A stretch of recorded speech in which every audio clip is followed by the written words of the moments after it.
Labdien! Programma 21. gadsimta latvietis. Rīgā pulkstenis rāda īsi pēc vieniem. Pie Doma laukuma eglis nu jau smaržo un skan tipisks Rīgas Ziemassvētku tirdziņas smaržas un skaņas, bet Austrālijā šķiet tagad tuvojas garākā nakts un karstākā diena. Bet arī tur latvieši svin pirmo adventu un mazākie visdrīzāk tagad raksta vēstuli Ziemassvētku vecītim uz ziemeļiem. Vai varbūt uz Ziemupi, Kurzemē, kur it kā mīt īstais latviešu bērnu Ziemassvētku vecītis. Savukārt Britu salās viens otrs letiņš visdrīzāk lielveikalā jau nopircis īsto tipisko īru vai angļu pudiņu, jo celt galdā pēdējos gados to ir ļoti pierasts. Tik dažādi mēs esam Latvijā un pasaulē dzīvojošie Latvijas piederīgie, kurus Latvija drīz vien sauks atpakaļ ar pavisam reāliem darba piedāvājumiem, pārcelšanās naudas garantētām summām un citiem labumiem atgriezties savā dzimtenē. Šodien vienmēr cekot spriežam par Latvijas valdības idejām topošajā repatriācijas plānā. Šeit studijā ir žurnālists Ansis Bogstovs, es aicināju šī plāna darba grupas vadītāju Ilonu Platonova, kur ir ekonomikas ministra padomniece. Sveicināti! Labdien! Un arī ANO migrācijas organizācijas pārstāvu Latvijā Ilmāru Mežu, kurš ir demogrāfs, vai ne tā? Labdien! Jā, sveicināti! Un sāksim, Ilona, ar to vajadzību. Kāpēc plāns ir vajadzīgs? Jo daži saka daudz par vēlu, daži saka, nu tad beidzot, Latvijas valstī ir izmisums, trūks drīz vien tās slavenās darba rokas, un tad jau saucam savējos atpakaļ, jo ekonomisku iemeslu dēļ bez tā darba faktiski palikuši. Viņi ļoti bieži bija izmisuma priekšā aizbraukt. Tad varbūt sāksim ar to, ka pirms krīzes bija 1,100,000 darba vietu. Pēc krīzes, rupi sakot, 900,000. Tad 200,000 darba vietas pazuda. Vairums no tām būvniecība, tiešā valsts pārvaldē samazināja darba vietas, tā kā to daudz gribēja. Arī citās nozarēs, tirzniecībā, banku sektorā, piemēram. Šobrīd pagājušajā gadā 30,000 darba vietas ir nākušas klāt, un apmēram 5,000 mēs uzskatām, ka no tām ir aizpildījuši jau cilvēki, kas ir atgriezušies atpakaļ. Vai runa tikai par darbvietām? Vai varbūt arī par tādiem nacionāliem iemesliem, ka citādi šai tukšumā noscīt ieceļos vienkārši sveštautieši? Tas, es domāju, ka ir mazāk, vismaz šodien tas ir daudz mazāk svarīgi. Ir svarīgi tas, ka ļoti daudz cilvēku, kas dzīvo ārpus Latvijas, skatās uz Latviju cerībām, ka viņi tomēr gribētu atgriezties. Viņi nejūtās tur labi, viņi nav tur laimīgi, nevelti saka, ka latviešiem tur iet grūti. Es pati ļoti labi to zinu, jo mani vecāki īrijā dzīvo jau 11 gadus. Aha. Līdz ar to priekšstats pilnīgi skaidrs par to, cik vienkārši vai sarežģīti, cik labprātīgi vai piespiedu tā tomēr ir emigrācija. Un tādēļ ir jāveicina kaut kā. Te pašā laikā mēs nonākam pie investīciju piesaistes. Gribam jaunas darba vietas, gribam jaunas lielākas, mazākas fabrikas, un tajās vajag cilvēkus, kas strādā, pie tam kvalificētus cilvēkus. Vairums no kvalificētiem cilvēkiem, tajā brīdī, kad viņi nevarēja aizbraukt, kad viņi nevarēja atrast darbu Latvijā, viņi aizbrauc. Viņi būtu gatavi atgriezties, ja šīs darba vietas būtu. Reemigrācijas plāns taču nav rakstīts tikai kvalificētiem darbiniekiem, kurus mēs it kā gribētu atpakaļ, un mazkvalificēti, kur varbūt, atvainojos par tiešo simbolismu, lasa sēnes īrijā, tos tad, lai viņi turpina īrijā lasīt? Ansi, tu pats tikko teici, ka cilvēki brauks atpakaļ tad, ja viņiem būs darbs. Un šobrīd, piemēram, Latvijā ir profesijas, kurās ir vēl aizvien pārprodukcija, ļoti liels bezdarbs. Tātad piedāvā tiem cilvēkiem, kuriem Latvijas darba tirgus īsti neko nevar iedot, kur mums vēl ir 100,000 cilvēku, kas ir bez darba. Tu piekritīsi, ka tas nav racionāli. Šodien teikt, brauciet mājās, mēs jums kaut ko, un pēc tam sēžam un skatāmies. Tas nav veids. Mums šis reemigrācijas plāns ir ilgtermiņa plāns. Mēs runājam par 10 gadu perspektīvu. Tikai 16. un 17. gadā sāks akūtāk iztrūkt darba spēku vairākās citās nozarēs. Šobrīd ir tikai dažas, bet valsts pārvalde ir tāds es sauktu kustonis, kas ļoti lēni pārvietojas, kuram, ja tu iedod uzdevumu, tad varbūt paiet gads, kamēr viņi pielāgo sistēmas, kamēr viņi sāk izstrādāt. Mums bija pieredze 2006. gadā, kad valsts pārvalde vienkārši platīja faktiski rokas un teica, mums tagad trūks, tad tagad rauj no kurienes iekšā darba spēku, jo izaugsme ir, darba spēku vajag, būvniecībā maksāja astronomiskas algas, un vilka laukā no visām iespējamām nozarēm bija problēmas ar to, ka pēkšņi skolās nav skolotāji, bērndārzos nav audzinātāji, daudzās citās nozarēs, kur vien ir mazāk medmāsas pazūd, jo viņas aiziet varbūt ieģeļus krāmēt, jo tas ir izdevīgi. Tas bija ļoti, tas bija, bet te pašā jāpiemina, ir diezgan tā lielā vajadzība, ja mums nav, kā lai to saka, vēl tuvākos dažus gadus, kamēr vēl būs tas bezdarbs, cik viņš ir strukturāls vai nē, bet pat pēc gadiem 5, ja tā Latvijas ekonomika attīstīsies tā, kā viņa šogad attīstās, un mēs ļoti ceram, kā arī viņai vajadzētu attīstīties arī nākošos gadus, tad tas būs tikai laika jautājums, vai tie būs 5 vai 6 gadi, bet vienkārši Latvijā vairs nebūs cilvēku, lai nodrošinātu to darba roku daudzumu, kas ir vajadzīgs mūsu pašu ekonomikai. Pat ja mēs šodien nodrošinām darbu tiem 1,1 miljonu, kas bija pirms krīzes, man bail teikt, ka mums jau šo darba roku nav, jo daudz no viņiem šiem darba zaudējušiem ir aizbraukuši. Un tad, kā tu pareizi teici, nevar vienā dienā, vienā nedēļā dabūt tūkstošiem cilvēku uz tām vietām, kur viņas vajadzīgi. Ilmār, bet kā var vērtēt to valdību? Viņi ir laicīgi sākusi strādāt, jo mums ir dzirdēts arī viedoklis, ka repatriācijas plānam bija jābūt stāvēt ar sarkanu, lentu, nelaist prom, nevis tagad saukt atpakaļ, kas būs 100 reizes dārgāk un 10 gadus novēlot. Es teikšu tā, ka labāk vēlu kā nekad, jo ņemot vērā ar tām problēmām, ko tagad, teiksim, pēc krīzes vai krīzes valdības ir saskārušās, tur ir vairāki lieli ugunsgrēki, un šis bija tāds zemgrīdas vai zemsedzes ugunsgrēks, kas it kā likās, ja šie cilvēki nebūs tagad uz Latvijas sociālā budžeta pleciem kā bezdarbnieki, bet viņi aizbrauc, teiksim, uz Angliju un pabaro savu ģimeni, tad varbūt ir pat labi. Tikai, ja tā aizbraukšana turpinās, piemēram, no 3 līdz 5 gadiem, kā pētījumi, kas ir veikti Starptautiskajai migrācijas organizācijai, parasti atgriežas starp 20 un 50% laika posmā, kas nepārsniedz 5 gadus. Tā kā šobrīd mums tas atgriezušo cilvēku procents vēl nav iekļāvies, varbūt 10, varbūt mēs tuvosimies drīz tiem 20%, bet tas potenciāls noteikti būtu uz 50, kas arī ir varbūt ekonomikas ministrijas uzstādījums. Tomēr, ja mēs viņu aizlaižam pāri 5 gadiem, ka vidējais aizbraucējs, tad ar katru gadu strauji samazinās tas potenciāls, ko mēs varēsim dabūt atpakaļ. Ilona, kāds ir tas aprēķins, ko remigrācijas plāns vēlas atvest atpakaļ? Mēs zinām, ka ir apmēram tie aprēķini par 150 000 darba roku, kuras trūks kaut kad nākotnē Latvijā. 120. 120, jūs sakat, labi, paliekam pie 120. Visi ir jāizpilda ar aizbraukušiem. Tātad, ja mēs zinām, ka apmēram 200 000 ir aizbraucēju, ekonomiski iemeslu dēļ pēdējā 10 gadē no valsts, tad kaut kādi 75% būtu jādabūna atpakaļ. Es teiktu, ka laikam tas ir pārāk optimistiski. Daudz cilvēku, kas šobrīd ir aizbraukuši, kas tur jūtās daudz labāk nekā šeit Latvijā, un kuriem nav šo emocionālo iemeslu, kādēļ viņi gribētu atgriezties. Īpaši, ja viņi dzīvo, piemēram, uz pabalstiem, tas ir ļoti grūti piedāvāt kaut ko alternatīvu. Latvijas sabiedrība nav gatava šobrīd maksāt. Bet par skaitļiem runājot, es domāju, ka apmēram 50-60 000 šeit perspektīvā varētu būt reemigrējušie. Un bet kas ir tas nozīmē to, kas ir piedāvājums? Ko mēs dodam? Garantētu algu uz nākamo gadu kopš atbraukšanas vai apmaksātu biļeti vienā virzienā Dublina-Rīga pilnīgi bez maksas un luksus klasē? Anse, mēs runājam par Latviju, tad mums ir jāsaprot, ka tā ir ne tikai valdība, tie ir Latvijas uzņēmēji. Un Latvijas uzņēmēji katrs, protams, strādā tā, kā viņš prot, tā, kā viņš var, tādas, kādas viņam šobrīd ir iespējas, cik viņš spēj konkurēt, pieņemsim, ārējos tirgos. Tas nozīmē, ka tā alga, jebkurā gadījumā būs tāda, kādu Latvijas uzņēmējs var atļauties samaksāt, jo ne jau valsts šobrīd izveidos vēl 100 000 darba vietas. Pārsvarā mēs ceram, ka lielākā daļa tās būs privātā sektora darba vietas. Tātad mums jāstrādā ciešā sazobē ar uzņēmējiem, ko mēs arī šobrīd aktīvi uzsākam, gan iesaistot Tirdzniecības rūpniecības kameru, Latvijas darba devēja konfederācija, ārotbiedrības, gan arī aizbraukušo latviešu organizācijas, bet ne jau taciņu, kurā vietā mēs piedāvāsim tagad viņiem šo atgriešanos. Ja man ir vajadzīgs, piemēram, šobrīd atnāk investors un saka, ziniet, mēs gribētu vienu rūpnīcu uzcelt, tur būs kāds 50-70 darba vietas. Un tad viņi vēršās NVA un saka, iedodiet mums šo potenciālo darbinieku sarakstu, kas varētu pie mums strādāt.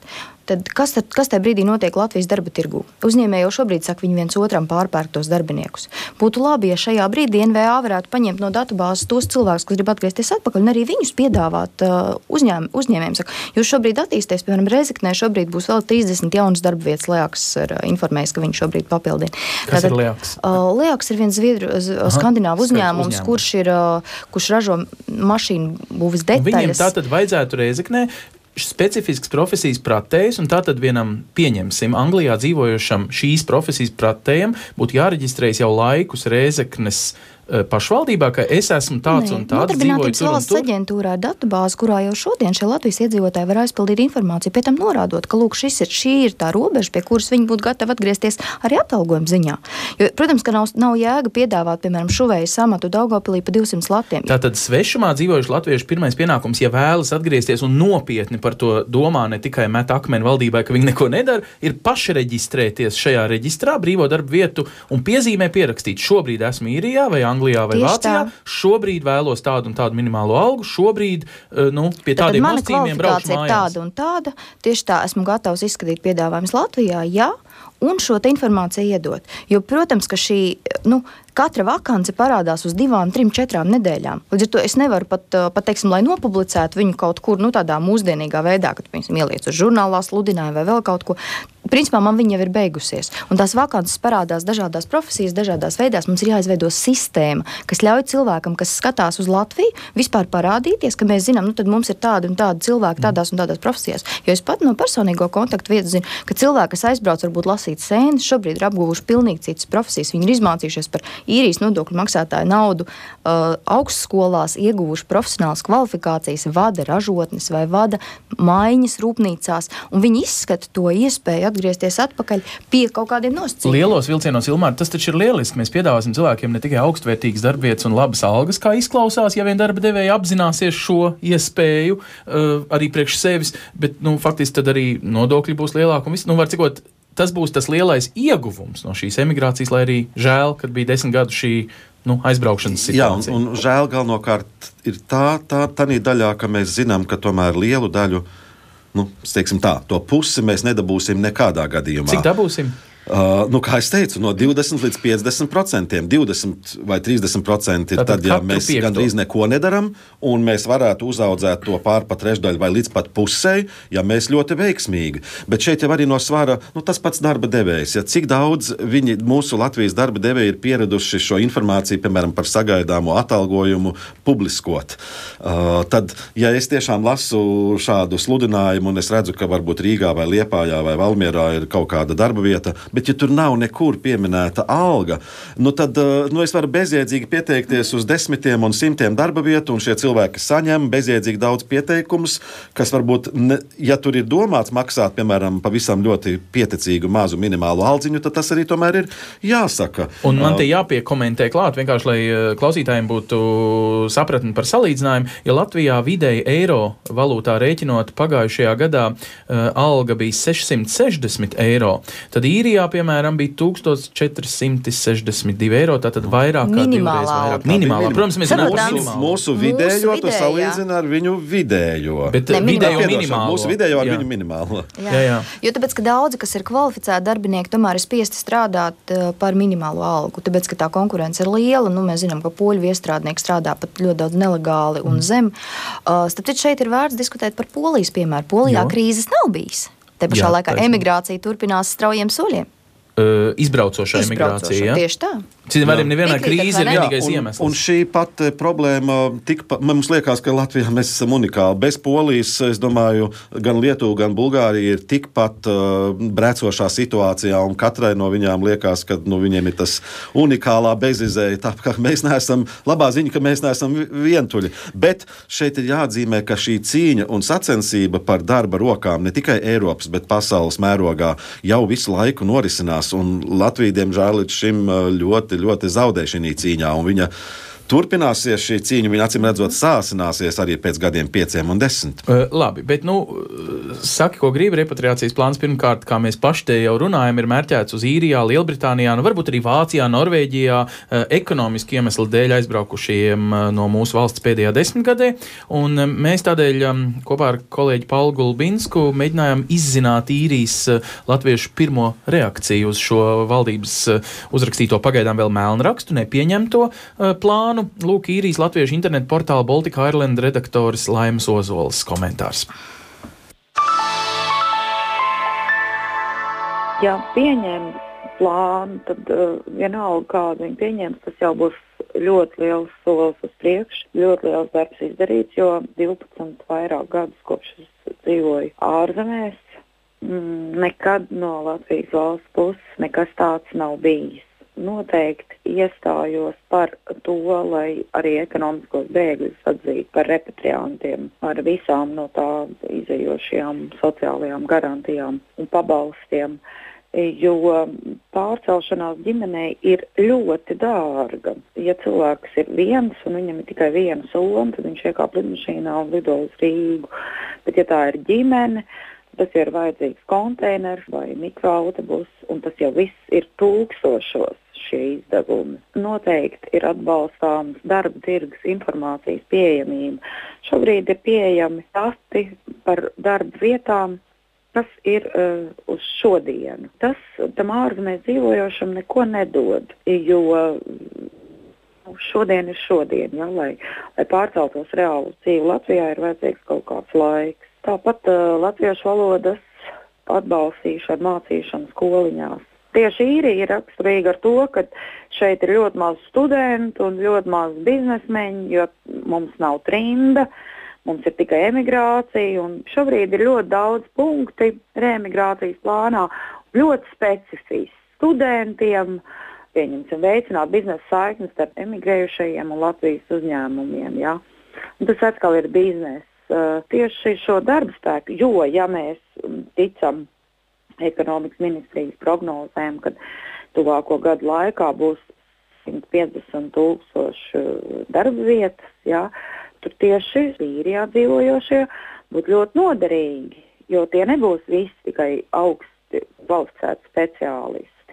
Un būtu ļoti žēl, ja uzlabojoties ekonomiskajai situācijai Latvijā, tikt ievests trešo valstu darba spēks, kamēr mums pašiem ir savu pilsoņi, daudz un dikti tūkstošiem, kuri varētu strādāt Latvijā. Paldies Laimai Ozolai, Īrijā, Baltika Ireland redaktorē. Viņa ir arī viena no tām, kas iesaistīsies jau nākošu otrdien, kad pats ekonomikas ministrs un jūs, Ilona, kas rakstat šo plānu, dodas uz Īriju un Angliju apspriesties. Tad tie, kas mūs dzird šobrīd svešumā, Britu salās, kur jāierodas, cikos un kurā datumā uz apspriedi? Ir tā, ka precīzāka informācija, protams, ir vēstniecībās, bet, cik man zināms, tad 4. decembrī mēs esam Īrijā, pārsvarā Dublinā. 3 mums ir tikšanās ar biznesa kluba dalībniekiem Eiropas mājā Dublinā, un 7 vakarā ir tikšanās, vēstnieku organizēta tikšanās ar tautiešiem. Tur gan man īsti nav skaidrs vēl, kurā vēstniecībā vai kur, bet daudz un dažādas mājaslapas, ko es pieņemu, daudz zina. Tur skan arī mūsu radio raidījums atkārtojumā, kur baltikaireland.ia, piemēram, var meklēt, un Anglijā jūs esat nākamajā dienā, trešdienā. Nākamā dienā mēs braucam uz Lielbritāniju, tur mēs satiekamies arī ar Amitūras uzņēmumu, latviešu uzņēmumu arī apciemojam, un tikšanās ar tautiešiem būs nevis Londonā, bet Bostonā. 6:00 atkal par vietu, es domāju, ka precizēs vēstniecība, bet jebkurā gadījumā esam paredzējuši tiešām būt klāt, un galvenais noprezentēt un pārunāties klātienē. Jo šis ir mūsu piedāvājums, kuru mēs gribam tā kā izvērtēt. Mēs esam, protams, nosūtījuši viņu arī. Tajā pašā laikā mēs ceram tikties arī ar Laimu, kas tikko kā komentēja, un citiem organizētajiem, faktiski Latvijas vides pārstāvjiem, lai mēs vēlreiz tā kā izrunāt, vai tas, ko valdība piedāvā, ir tieši tas, kas tautiešiem vajadzīgs. Nevis pastarpināt lemtu tikai Latvijā bez viņa. Un man jāteic, ka šis nav mega liels vai izvērsts plāns, bet ļoti konkrēts, ar konkrētiem darbiem un soļiem. Viņš sajiet uz 3,5 lapusēm. Viņu rakstiski var pārlādēt, izlasīt vai izdrukāt uz papīra ekonomikas ministrijas mājaslapā, kur viņš ir tapšanas stadijā. Vēl aizvien ministrs kabinets viņu nav apstiprinājis. Un viena lieta, ko mēs dzirdējām īrijas latviešu šajā attieksmē un komentārā, vai ekonomiskie bēgļi arī tiks atzīti kā repatrianti. Cik plaši tā pati definīcija no Latvijas valsts būs un kā viņi tiks piemērot lūk uz šiem cilvēkiem, kuri dažādiem iemesliem tomēr brauc prom. Šobrīd Laima grib varbūt redzēt tur iekļauts jau katru cilvēku, kas ir aizbraucis ar ģimeni un, teiksim, jau gadu, 2 vai 3 nodzīvojuši un varbūt ieguvuši kaut kādu mantību. Tomēr vadoties pēc starptautiskās pieredzes, šie cilvēki, kas zaudēs saikni un kuriem tiešām jau tā kā finansiāli valsts būtu gatava palīdzēt, mēs runājam par to, ka sākot no 10 gadiem. Tad, ja viņi bijuši prom vismaz 10 gadus, ka tad viņi pilnībā ir zaudējuši saikni un nav, teiksim, regulāri atgriezušies. Bet mēs tikko dzirdējām Meža kunga ierosinājumu, ka jo īsāku laiku cilvēks ir bijis prom, jo vieglāk viņu, es atvainojos par teikumu, apstrādāt. Dabūt apakaļ. Jā, tad varbūt, kad piedodiet pilnīgi otrādi jādabū atpakaļ ar pabalstiem un ar pārcelšanās pabalstu, vai ir jādabū atpakaļ ar to, ka tu piedāvā labu vakanci, jo daudzi no tiem, kas ir aizbraukuši, viņiem pat ir dzīves platības vēl šeit Rīgā. Viņi 2 reizes gadā iespējams ir šeit Latvijā. Varbūt vēl maksā no saviem iepelnītajiem līdzekļiem tur, savukārt savu īres maksu šeit. Jā, tieši tā. Un līdz ar to viņiem daudz vairāk un daudz akūtāk ir vajadzīgs tieši šī te pēc iespējas precīzāk redzēt, kāda ir tā darba vieta, kur viņi varētu, jo viņi ir elastīgāk arī atgriešanās. Tātad valsts nekādu repatriācijas vai pārcelšanās naudu fiziski konteineru, kā Laima teica, neapmaksās.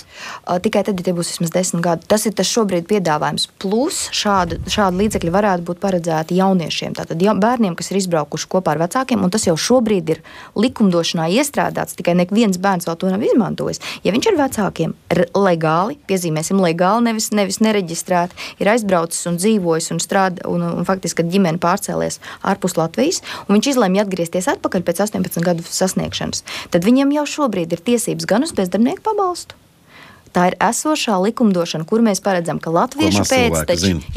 Bet es atvainojos un savukārt apmaksāt, vieta Latvijas universitātē vai kaut kas tāds, varbūt budžeta grupā pa sētas durvīm, tā teikt, vai kā? Vispārējā konkursā. Vispārējā konkursā, tieši tāpat kā pārējiem Latvijas iedzīvotājiem. Ilmār, vai ir vērts strādāt ar jauniešiem, kuriem varbūt šī saikne ar globālo pasauli ir labāka caur internetu un tā tālāk, kuriem šī latvietība nav varbūt tik iezīdusies asinīs vai gluži otrādi? Jāstrādā un šie aizbraucēji jau galvenokārt ir jaunieši. Ja mēs arī paskatāmies, kas ir aizbraukuši, tie ir vecumā no 18 līdz 35 gadi. Varbūt 80% no aizbraucējiem ir šī te nelielajā vecuma grupā.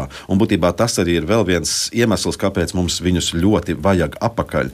Jo mums vajag viņu ģimenes šeit, un mums vajadzēs viņu darba rokas visas dzīves garumā. Pretējā gadījumā mums nebūs nec viņu bērnu, nec viņu darba rokas, kad mums, un līdz ar to mums būs tas lielais risks, ka Latvijai pēc gadiem 10 vajadzēs izmisīgi meklēt jebkādas ģimenes, jebkādas darba rokas. Man jau vairāk biedē tas, ka jau šodien mums ir palielinājies bulgāru viesstrādnieku skaits, jo Bulgārijā vidēja alga ir kaut kur 100 lati zemāka nekā Latvijā, tātad situācija vēl sliktāka nekā pie mums. Šobrīd viņiem pieauga bezdarbs, pie mums viņš samazinās. Tas nozīmē, ka jau šodien daļa no Latvijas uzņēmējiem, kas grib nevis maksāt lielākas algas, bet gan grib pēc iespējas ilgāk saglabāt tā kā zeme apmaksātas darba vietas, tad viņi faktiski velk iekšā šo te bulgāru viesstrādnieku. Un, kā zināms, parasti viesstrādnieks strādā garākas stundas. Tā tieši tāpat kā mūsēji esot. Tur faktiski bulgāri. Piemēram, tie pašu 20 gadus pēc kārtas Ukraiņu metinātāji no Melnās jūras ostām brauc un strādā dažādās kuģu remontu rūpnīcās. Metinātājiem algas var piedāvāt pietiekami augstas. Jā, līdz pat 1000 latiem, es saprotu. Jā, bet Norvēģijā 3000. Joprojām, teiksim, pietiec, nevaram necaur izglītības sistēmu Latvijā nodrošināt kaut vai tikai daļu no šiem metinātājiem šeit pat uz vietas. Kāpēc visu laiku sagatavo? Un tad viņi aizbrauc uz Norvēģiju. Un tad viņi aizbrauc uz Norvēģiju, kur maksā 3000. Tas ir tas Latvijas paradoks, ka mēs braucam pelnīt uz bagātākām valstīm un pie mums brauc iekšā atkal citi no nabadzīgākām. Bet ilmēr šī mūsu skan cauri latviskā noslēgšanās. Mēs negribam ņemt sveštautu iespējamos ekonomiskos ieceļotājus, mēs gribam latviešus saukt atpakaļ. Varbūt mēs kā tauta kaut ko zaudējam, kā zināms, jo tu plašāk skaties, jo tev jaunas asinis apritē. Bet tas ir tāds ļoti... Pēdējo 50 gadu laikā, cik mums ir iebraukuši viesstrādnieki? Jā, tur jums ir taisnība. Parēķini, tiešām, ja mums nebūtu bijis neviena iebraucēja, un tagad, piemēram, strīdēties par 1000, tad es noteikti aģitētu jā. Bet ja mums draud, ka latviešu pilsoņu kopums nonāks pēc vienas paaudzes absolūtā mazākumā no tā iedzīvotāju kopskaita, kas Latvijā būs, tad drīz vien pacelsies atkārtoti referendumi, vai Latvijai vajag tādu valsts valodu, vai tādu himnu, vai vispār vajag Latvijas to. Mums zudīs valsts saturs, ja mēs tik strauji. Ja mēs būtu tāda liela valsts, vismaz uz kādu Vācijas, Polijas, uz daudziem desmitiem miljonu, tad mums būtu vēl atspēriens kaut kāds, bet uz šito 1,5, tagad tiem nepilniem 2 miljoniem, kas no Latvijā dzīvo, kur pretī mēs ļoti strauji zūdam ar visu mūsu demogrāfiju, demogrāfisko situāciju, tas ir vienkārši bezcerīgi. Tā kā neuztraucies. Mums imigrācija būs ļoti liela. Jautājums ir, lai viņa nebūtu lielāka par pašu cilvēku kopskaitu. Protams, un jāatzīst, ka repatriācijas tēma atjaunotajā Latvijas valstī vismaz valdības darba kārtībā nenonāk pirmo reizi. Sibīrijas latviešu komūna ar dažādiem savulaik sociāliem, izglītības un citiem labumiem, galvenokārt jau ar Krievijas jauniešiem, strādājot ar jauniešiem ar etniskām latviešu saknēm, jau būtībā ir bijis tāds gadījums, kad mēs vilinājām šos cilvēkus pārcelties uz dzīvi Latvijā. Atbrauc tikai pārdesmit cilvēku, un pusi no tiem tagad jau atgriežas Krievijā. Pārdesmit, ko mēs varbūt personiski katrs pazīstam. Jūs sakat daudz vairāk. Bet noteikti atbrauca vairāki tūkstoši. Es nevaru pateikt, vai tie 2 vai 5, bet apmēram vairāk gadu, teiksim, 100 saņemtos pabalstus. Tā programma, kas pirmos bija kaut kādi 500 pirmos gadus. Nu tad ieklausīsimies Krievijas Latviešu kongresa priekšsēdes Laimas Vlasovas, kur ir arī starp citu Pasaules Brīvo Latviešu apvienības valdes locekļa viedoklī par šo reemigrācijas plānu, vai šis otrais un uz rietumiem vērstais, nevis uz austrumiem, varētu būt veiksmīgāks, un vai līdzinējā pieredze uz austrumiem vērstajam reemigrācijas plānam ir bijusi pozitīva bilance. Varētu to izteikt būtībā vienā teikumā. Tas ir par vēlu. Šis plāns ir tapis par vēlu. Es nedomāju, ka viņš situāciju varētu tagad ļoti mainīt. Kas attiecās, teiksim, manā interesēs Krievijas latviešu problēmas, tad viņiem tas plāns būtībā nekādas labumus nesolā. Tad varbūt vajadzētu kaut kā mazliet atsevišķi tīkāk varbūt plānot visas tās lietas atsevišķām latviešu grupām, jo nevar salikt visu pasaules latviešu vienā plānā iekšā. Tur nekas neiznāk. Kā tas izvērstos, ja mēs gribētu tos veclatviešu, teiksim, kuru senči ir izbraukuši 19. gadsimta vidū no Latvijas, tagad atgriezt Latvijā, tie ir lauku cilvēki. Viņiem tā tad būtu vajadzīgi kāds, zeme, viss tās, kas viņiem tagad zem pa brīvu dos. Ne tajā Sibīrijā viņiem vienalga kādi tie dzīves apstākļi, viņiem ir zemes, cik tikai gribās pēduši viņi ir. Bet atgriežoties Latvijā, ja viņam jāpērk zeme, un tas ir gandrīz nereāls variants. Varētu runa iet tikai par kādiem jauniešiem, teiksim, kuriem būtu interesi braukt uz Latviju, varbūt tās mācīties. Jo redziet, tā audzināšana jau tā jaunai paudzē arī atšķirībā no rietumu latviešiem ir bijusi savādāk. Viņi nav cēlušies un glušies ar Latvijas vārdu uz lupām. Tur ir tā nelēma. Viņi ir dzīvojuši tajā padomju sistēmā vai ne, un viņiem tā attiecība pret Latviju ir mazliet savādāka. Bet ir jau viena problēma tiem jauniešiem, kas arī vēlētos, viņiem ir ļoti sliktas latviešu valodas zināšanas. Tātad pirmais, kas būtu, viņiem būtu jādod iespēju to valodu, teiksim, iemācīties. Bet ņemot vērā to, ka lielākai daļai no viņiem nav vairs nekādu radu Latvijā, kā tas cilvēks jaunais izdzīvos? Tie daži jaunieši, kas ir bijuši ar pieņemamām latviešu valodas zināšanām, un viņi ir beiguši Latvijā augstskolas un saņēmuši arī vairāk no viņiem Vītola stipendiju, mācījušies un ļoti labi mācījušies. Bet tas ir vienkārši uz rokas pirkstiem saskaitām cilvēku. Tad tur būtu jāstrādā ļoti smagi pie tā jautājuma. Valodas jautājums ieskanās vai no austrumiem, vai no rietumiem. Ļoti bieži jaunieši, kas iet skolās angļu valodā, atbraukuši šeit uz Latviju, principā valodu, lai varētu mācīties, turpināt, teiksim, vidusskolā Latvijā, arī mācīsies, gandrīz tā kā jāsaka no jauna. Vai valodas jautājums ir svarīgs posms šajā repatriācijas plānā?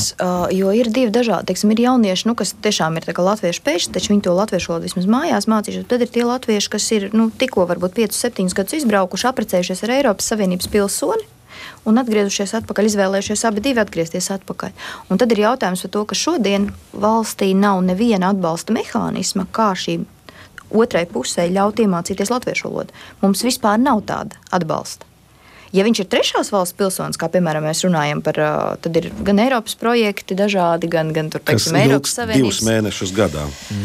Tas ir vēl labāk. Bet tāpēc mēs šo esam pacēluši, jo, manuprāt, tas ir absolūti nepiedodami, kad cilvēki integrējas darba tirgū uz krievu vai uz angļu valodas pamatu. Un ja mēs teiksim, šobrīd man ir nācies būt veselā virknē rūpnīcu, kur uzrakstu uz sienām ir krievu un angļu valodās. Man tas nešķiet Latvijas valstī. Latvijas valstī. Protams, kad atnāk darba inspekcija, mēs pārlīmējam visu skaistu latviešu valodā, bet ja cilvēki to nesaprot, tas nozīmē, ka valstī ir jāpalīdz tajā. Ir jānodala reālā dzīve ikdienā no tā, ko mēs, teiksim, tā kā mazliet arī, es domāju, ļoti daudz varētu darīt mūsu izglītības sistēma. Es pats zinu vairākus gadījumus, un arī pašam strādājot pāris gadus ārzemēs, atgriežoties, ir ļoti grūti tikt atpakaļ savā skolā, savā klasē šiem bērniem. Ir tāda tendence tas jau ir izdarīts. Atstāt uz 2., 3. gadu. Tas ir absurds. Lietuvā, piemēram, ir atsevišķas skolas, atsevišķas klases ar atbilstošu lielāku finansējumu. Es domāju, ka līdzīgs solis būtu jāveic. Mēs izdarījām mazliet savādāk. Mēs nolēmām, ka nebūs atsevišķas skolas, ka visās skolās direktoram ir pienākums katru šo bērnu izvērtēt pēc viņu spējām, bet viņš nevar pēc saviem ieskatiem ielikt, kurā klasē grib, ir tā kā ministrija pārvērtē, vai tiešām, jo bērnam nedaudz palīdzot, un viņš varētu ātri iekļauties šajā vidē. Par skolotāju palīgiem klasēs, kurās ierodās šis latvietis ar mazliet švakākām latviešu valodas zināšanām. Visus tos komats, visas tās garumzīmes, viņš nav mācījies ne Raini, ne citas, teiksim, vēstures un geogrāfijas lietas, tās vajadzētu daudz. Man mazliet bail, ja tas paliks skolu direktoriem, ja tur nebūs šī papildus mēs izdarījām tā, ka skolas direktoram ir tas jādara esošo budžeta ietveros, jo tāpēc, kad ir kaut kādi 11 bērni identificēti, mēs 20 skolas apjautājām, jau bērni ir, kas atgriežas atpakaļ sistēmā, tātad tiek pārbaudīts, kas notiek. Apmēram nākamā gada vidū mēs plānojam pārvērtēt, vai tiešām pietiek bez papildus finansējuma, jo īstenībā šobrīd tik teikts, ka tikai esošā budžeta ietveros, bet ja redzēs, ka tas nestrādā, ja būs tā kā pārāk daudz sūdzības, jo šobrīd, visi tie bērni, kas ir iekļaujušies, par viņiem arī tika prasīts, vai jūs varat un spējat, viņi saka, jā, viss ir kārtībā, iespējams, ka viņi bijuši tikai gadu vai 2 projām. Ja būs tiešām nepieciešams papildu finansējums, tad es domāju, ka mēs valdībā šo jautājumu celsim. Bet šobrīd, tā kā to mēs esam atlikuši nevis šajā plānā uzreiz iekļaut, jautājums ir apskatīts, bet ne uzreiz ar papildus finansējumu. Liels paldies Ilonai Platonovai no ekonomikas ministrijas. Viņa ir šī te reemigrācijas plāna fiziskā rakstītāja un viedokļa apkopotāja, jau es saprotu, entajās darba grupās, un darba grupas, kā jau dzirdējām, dosies nākošnedēļ uz apspriedi ar Īrijā un Anglijā dzīvojušiem latviešiem. Meklējiet informāciju mājaslapās Klaidā dzīvojošajiem. Un, protams, arī paldies Ilmāram Mežam no ANO migrācijas organizācijas pārstāvim šeit Latvijā. Mēs nākamajā raidījumā spriedīsim par to, kur tad ir laimīgāka bērnība. Šeit, Latvijā, vai varbūt tomēr ārpus tās sociālie labumi, ģimenes un bērnu pabalsti, šķirtas ģimenes. Salīdzināsim dažus principus svešumā un Latvijā, un ceram, ka arī jūs ar saviem zvaniem un komentāriem ēterā vai interneta vietnēs, kur varat atrast mūsu raidījuma ierakstus, gan Latvijas radio mājaslapās, gan Latvijas komūnas pasaulē mājaslapās, varēsiet aktīvi līdzdarboties. Ar jums šeit studijā sarunājās Ansis Bogustovs. Uz sadzirdēšanos!